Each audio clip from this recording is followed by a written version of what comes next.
இல்ல எனக்கு ஒண்ணு புரியல. நீங்க என்ன பேசினாலும் வந்துட்டு தலைய கவுந்துக்கிட்டே எல்லாருமே போணும்னு நீங்க நெனைக்கிறீங்களா? கமாண்ட் போடுறதுக்கு ஒரு எல்லை உண்டு. "நாசமா போயிருவ, நீலாம் உருப்படாம தான் போற. இதெல்லாம் உனக்கெல்லாம் என்ன தேவை? உன் புருஷன்லாம் என்ன பண்றான்?" அப்படின்னு கேட்குறல்ல. உனக்கு என்ன பிரச்சனை? இல்ல எனக்கு ஒண்ணும் புரியவே இல்ல. இல்ல உங்க வீட்ல உள்ளவங்க யாரும் இத பண்ணா, நீ உன் வீட்ல உள்ளவங்களுக்கு அட்வைஸ் பண்ணு. சரியா?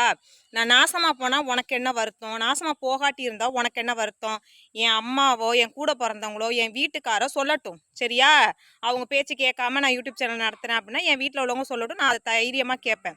நீ யாருன்னே எனக்கு தெரியாது. நீ என்ன சொல்ற நான் நாசமா போறேன், நல்லா இருக்கேன்ட்டு.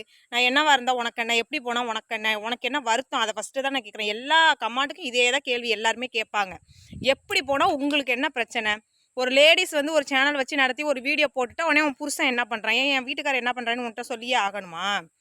ஏன் அவங்களுக்கெல்லாம் அறிவு இருக்காதா? ஆம்பளைங்களா இருந்தா அவங்களுக்கெல்லாம் அறிவு இருக்காதா? என்ன பண்ணணும்? ஏது பண்ணணும் அவங்களுக்கு தெரியாதா? நீங்க தான் வந்து அறிவுரை சொல்ல போறீங்களா?